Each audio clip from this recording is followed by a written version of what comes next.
Okay, so maintain the vision. So vision is nothing but we have to get the clear vision of the product what we are developing. So if there is any error, if there is any maintenance problems, or if it is getting any fault, so we have to solve that problem in a successful manner.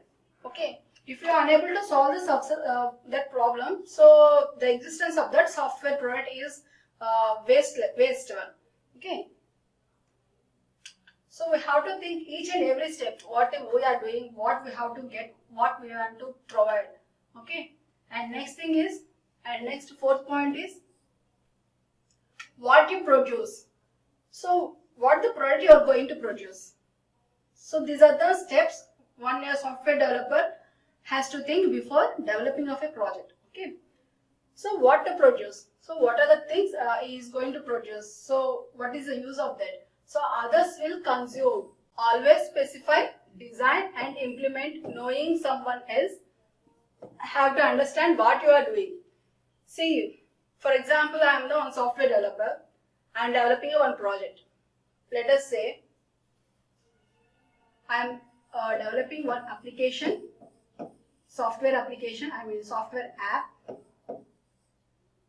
So that through that software,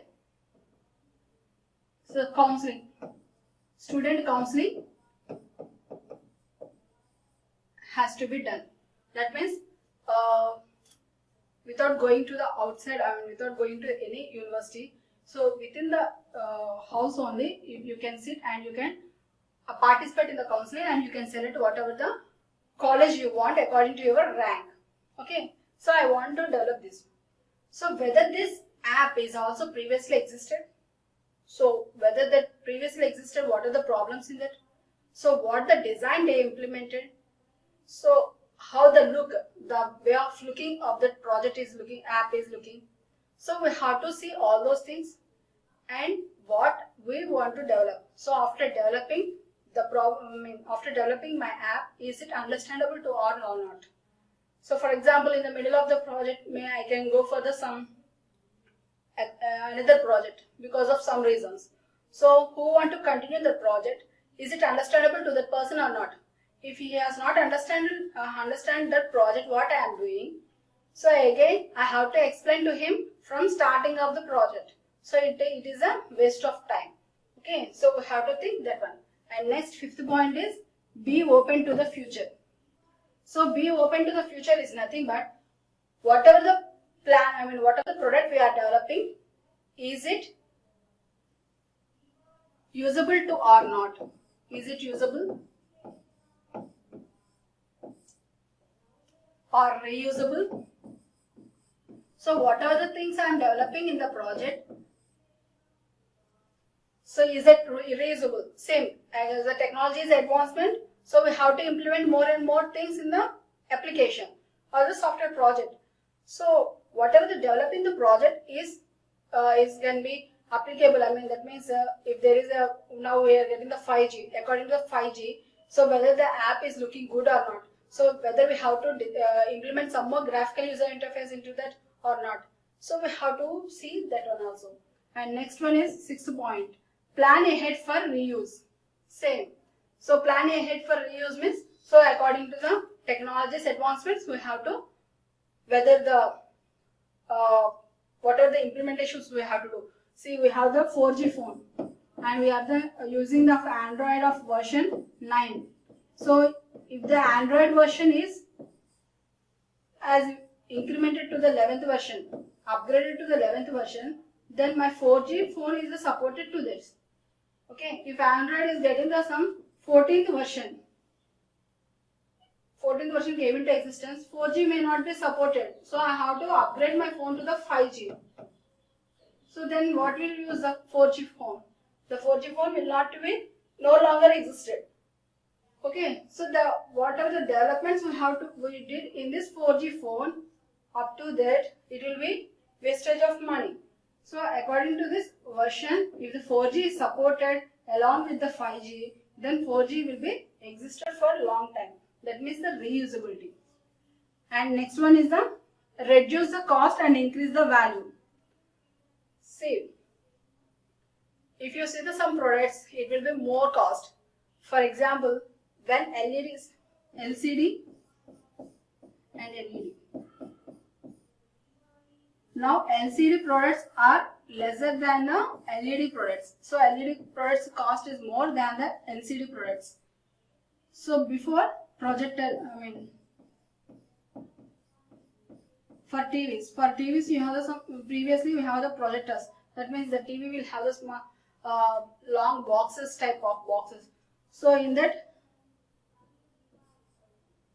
so when you use this these type of TVs, this LCD cost is more, and when we using the LCD type of monitors or screens, then LED is a more and more. So as the technology is getting advancements, so if you implement the product with a low cost, so if you give the low cost to the customers, so according to the time and product, so it will increases the value of the product. So for example, so I am using a LED screen.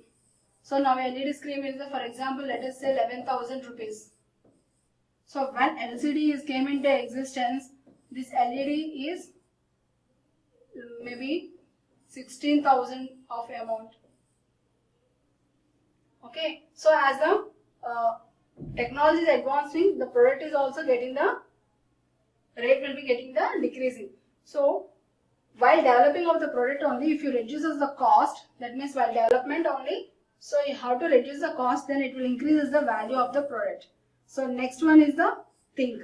Think is nothing but when you are developing a product, so you have to think each and every step before going to the forward. So these are the 7 steps given by the Hooker General. He is a scientist given the 7 principles in order to develop of the software product. And next one is software myths. So what is a software myth? So let us see. So software myth is nothing but belief.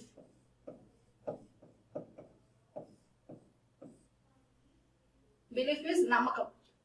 Belief. So what type of beliefs means? Erroneous belief.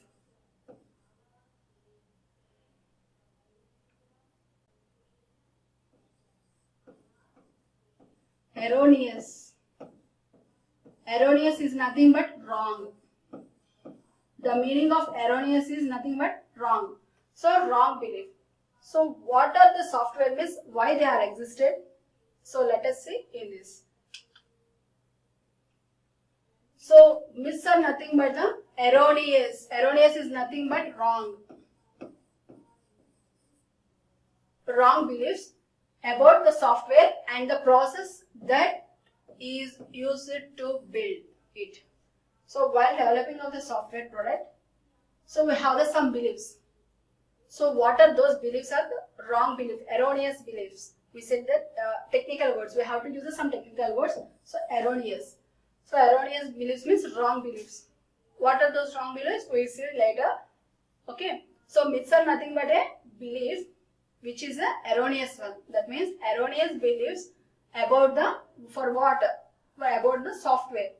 So why? That means the process that is used to build it. So while developing of the software product, what are the process we are using? So on that process of the software, we have the some erroneous beliefs. And next one is the, so by using, having these beliefs, these erroneous beliefs, what are the effects? What it do? It affects managers, customers, and non-technical or technical stakeholders, and practitioners. Practitioners is nothing but a stakeholders. It is also called as stakeholders. Okay. So by having these beliefs, who can affect means affected by the managers, customers, and practitioners. And next, are believable because they often have the elements of truth. So why we are having the myths? Because it may tell the truth. So by listening to those myths, we can say yes, it may be correct, but they are not correct. So but invariably lead to a bad decisions. Okay. For example, so you are all the students. So once upon a time, I am also a student. Okay. okay, today in this semester I have the some subjects. So for example, let us say this is a 2-1 na? 2-1, I have a principles of software engineering. So this is a theory subject. So before this semester starting, I will see what are the theory subjects and what are the practical subjects I will see. So I will go for the theory subjects. So theory subjects is nothing but so I can easily study, so I can get a score more marks, so either I can get the more grades at the semester end exam. I will think so. But practically, when I went to the course or when I went to the semester, so when I am listening to the classes, it may be some difficulty I will find, because I think this is a theory subject. I can write my own words, but it is not a correct way. It is not a practiced way. So the thing is, we have to write some technical words in a paper of that course, particular course. If you not write the technical words, so how can you later see whether you have studied the course or not? So Principles of Software Engineering is a theory course. Okay, correct. So this software theory course means you don't write the words of your own. Okay, so we have to use some technical words then only. So I have to remember those technical words. That means I have to spend some more time on the theory subject also, along with the practical subject. So that is the one type of beliefs. So at the starting of the semester, I think this is a theory subject, so I can easily handle the subject. But while coming to the practically reading the, classes started, when classes started, I think, so this is not a, this is a theory subject, but it is not as easy I think. So that is a belief. Okay. So the same thing for the software development also. So all believable because they have the elements of the truth. So we say that, okay, so I said that, okay, this is a theory subject, so I can easily read. So without the faculty also I can read. So I can handle my own. So that is my belief. So while studying, I will come to know, okay, this is not as easy as what I think previously. So that is the belief. Okay. So invariably lead to bad decisions. So if I do the same thing, according to my belief, if I go like that throughout the semester, so at the end exams, what I will do? I will not go for the technical words. So I will write according to my own. So what it leads to? My grades will get down. So that is invariably leads to the bad decisions. So therefore, insist on reality as you navigate your way through software engineering. Okay. So insist on reality. So don't go for the belief. So okay, whatever the thing you have, just keep it aside and go for the reality. So what is there in that? So how can we navigate throughout the software engineering? So what are the process in previous Pola and Hooke's general principles? What they are giving the some principles. According to the principles, we have to go forward. Okay. So actually these myths are of 3 types. So one is a management myth, and one is the customer myth, and one is the practitioner myth. These are the 3 myths that we have. So let us see what are those myths in detail. So first one is a management myth. So management myth means, so the management who are going to develop the product, so they have the some myths. What are those myths? That means erroneous beliefs.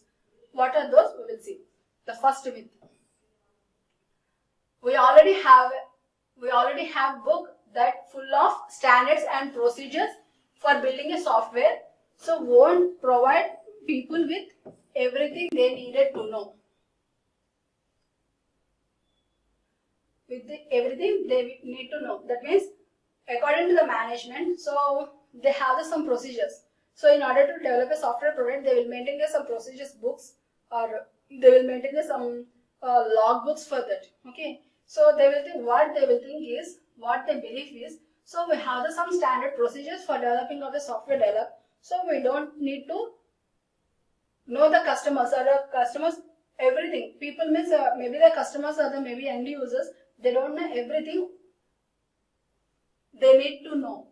Okay, so they are not in a way, they not to provide any knowledge about the software procedures what they are handling in that management way. So what is the reality is, The book of standard may very well exist, but is it used? Or software? So, but in reality, so whatever the books have so many of the things they will write. So whatever they write, theoretically whatever they write, is it practically be available in the product development or not? So according to the theory, the same thing we can develop in a practical way or not. We have to check. So by believing that, okay, in this book it has written that, so we have to write a program. So, and execute. So this is some instructions given in that book, standard book. Okay, let us say. So here write a program, execute. Only to those words. In which language we have to write? In which software we have to write? That means in which, whether it is in C language, we have to go for the Turbo C. If we write in Java language, we have to go for the NetBeans or MyEclipse. If you have to write in .NET means we have to go for the Microsoft Visual Studio. So there are so many things. Which way is the correct way? We don't know. But here they write only write a program, execute. So simply I write the program. So in which language I don't know. Just I wrote it. So I am very familiar with the C language. So I wrote a program in C language. So it is useful? I don't know. So if you follow according to the theoretical book, so practically it can be implemented or not. In reality we can't say. So this is the first myth of the management. And second myth of the management is, this is the second myth. If we get behind schedule, we can add more programmers and catch up.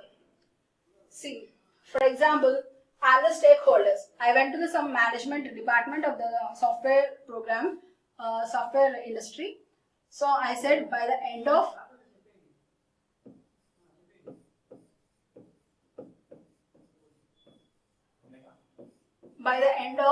September, I want some software product. I have given some software project to them. So if the management thinks, so we have the time up to the end of the September. So today is this month is the August, September. So we have the 2 months of time in order to develop the product. If they think like that, so I can easily handle the software project development by using the more and more programmers including in that. For example, say you have some, I have to construct one building.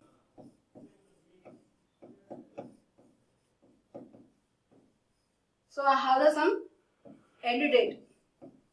So this building has to be completed by the end of the September.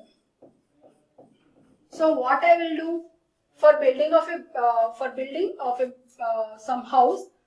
So I will employ so many of the workers. So many of workers into that. So if I employ the more and more workers in order to build a building, one house, it can be easily be completed by the end of the September. So I didn't get any problem with that. So in the similar way, if similar thing, whatever the thing I applied in this building of a house, the same thing I applied for the software, that is a myth. Because in reality, software development is not a mechanistic process like manufacturing. So whatever I'm manufacturing, so here I am building a house. So according to that, I can't go for this in the software project development. So if I employ the more and more programmers into that, the project will be end up with a particular dead time. So it may lead to some errors because some people may know, some people may not know. Okay, I have to give training to those people and I have to employ them into the project. So it will take time. So the myth is, if more and more programmers are involved, so I can catch up at the end of the schedule. But whereas in reality, the software development is not a mechanistic one. Mechanistic one is, so if I employ the workers over that, they will build the building because they know the process. But in software project, it is not like that. One project will be different from the another project. So different process will be employed, different coding will be employed, different testings will be employed. Okay. So this is the second myth of the management. And third myth. Third myth is, if I decide to outsource the software project to third party, I can just relax and let that firm build it. That means, say, so one company, X company is there. So I am the stakeholder. I went to them and I asked them to develop some software product. Okay. So this X company has given that project to some other Y company. So if that X company has given that project to Y company, which was given by some Z customer, if the X company is handled the whole project to this Y company as a third party, so we have said that a third party. So as a third party, I have taken the Y company. So X company has handled the whole project to the Y company, and if X company is relaxed, so I don't have to look into that project. So Y company will complete that project within a scheduled time. If we think so, it leads to the wrong, because so I am the owner. Okay, whatever the work I given to my workers, I have to check each and every time. If I not check that every time, so whatever the workers will do, so the manager is not coming to us. So we can complete within the time, later time. So we can work later. Like that, they can skip off the work. Like that also in software. So according to the reality, if an organization does not understand how to manage and control the software projects internally, it will invariably struggle when outsource software projects. So if the X company has given to third party Y company, and this Y company doesn't have any idea about that project, how to manage it, if there is any errors or if there is any faults coming while using of the software developer software, so it leads to it can't be outsources. Outsource means it can't release in the market. If X company has not seen this, Y company what it is developing, how it is managing, so after getting released into the market, if it gets any error, so it is failed. So that is one of the myths. And next one is so this is about the management myths.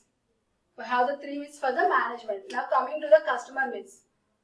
So we have said that 3 myths. First myth is the management, customer and practitioner. So up to now we have seen the management myths. Now we will go for the customer myths. What are the customer myths? The first one is, a general statement of objectives is sufficient to begin writing a programs. We can fill in the details later. So I am the customer. I went to the software developer. So I said, I want so and so program. So like this, in this way I want. If I said like that, what I think is, so let us say, same example. So I wanted 2 buttons over here. One is eraser and one is for the color changing. If I the same and to the software developer, what I think is, if I said what are my requirements, if I said 2 things, so this is a easy one. Only 2 buttons means they get 2 buttons and place over here. I will think so, because I don't know the process, how they are developing the software project. Okay, so that is the first myth. So statement, by giving a small statement. So I wanted this pen with this marker with 2 buttons. That means what they will do, what the process they will do, I will not think about it. I just say, okay, they will give only 2 small buttons, they have to keep, that's it. I will think like that. As a customer, what in reality is, although a comprehensive and stable statement of requirements is not always possible, an ambiguous statement of objectives. That means the customer has to give us some of the requirements and some of the needs what he required. So I just went to there. So I want this marker with 2 buttons. If I said like that, so what are the 2 buttons? What 2 buttons has to do? What are the objective of that development of the product? So I have to say each and everything to the software developer. Then only they can analyze what are the things I want. So they can analyze each and every step. Otherwise they can't. So this is one of the customer myth. And second myth is software requirements continually changes, but change can be easily accommodated because software is flexible. That means, so whatever the requirements I'm giving, so it can be changed according to the advancements. So I will think that okay, this can be changed like this can be changed like this. So I can say, I can think like that. But in reality, it is true that software requirements change, but impact of the change varies with the time and which it is introduced. That means software requirements what are given, it can be changes according to the requirements. Okay. So according to the requirements, whether this the development of the product is vary according to the technology advancements or not, I have to check each and everything. And next, practitioners. Practitioners means here we can say all the stakeholders. So practitioner means, the first myth is until I get the program running, I have no way assessing its quality. So what the practitioner stakeholder think is, so after getting the product, after checking of the product, I mean how it is running, how it is working, then only I can go for the quality, to see its quality. So that is the one of them. According to the reality, software quality assurance mechanisms can be applied from the inception of a project. So when project is going to be developed, at the time of project development only, the quality assurance is also takes place. Okay, it will not take place at the end of the product development. It takes place in the middle of the project development only. And next myth is, once we write the program and get it to work, our job is done. So what practitioner will do is, so I have a, if I write the program, if it works, my job is done. So they think like that. That is one of the myths. According to the reality, someone once said that the sooner you begin writing code, the longer it takes you to get the done.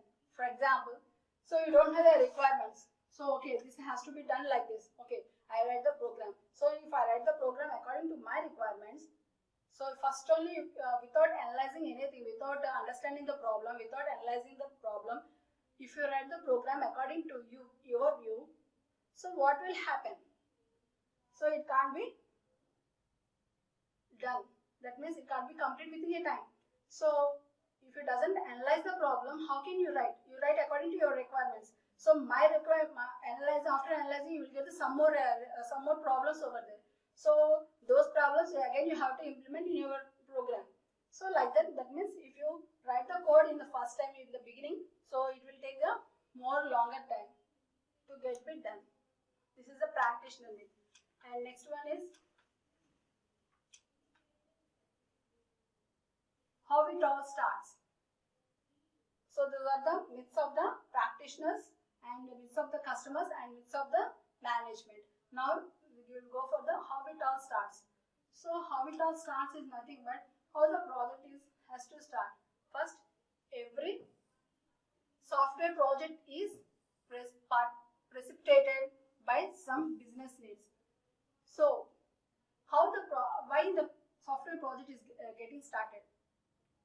We have to start the software project because according to their business requirement, according to their business needs, the software project came into existence, and the need to correct a defect in an existing applications.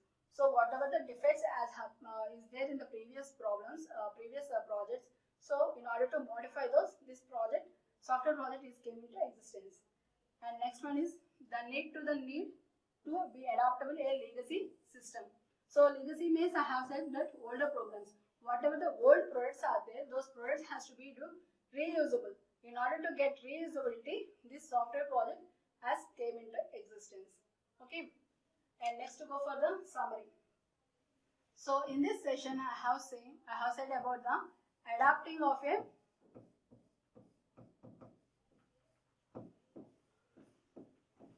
software process models. So why we are adapting the software process models in order to develop a software project, we have seen in this topic, and we have gone for software myths. So we have seen the three types of the software myths and what is the myth. So one is the management,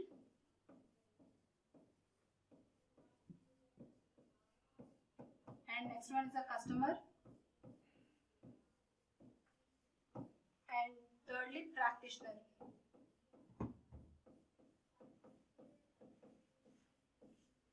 And we have seen Hooker's general principles,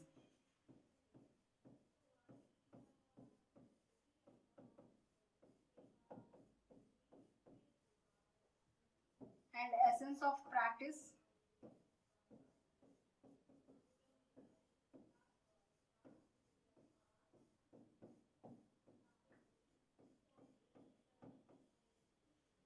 so in this session we have seen all these topics. Thank you.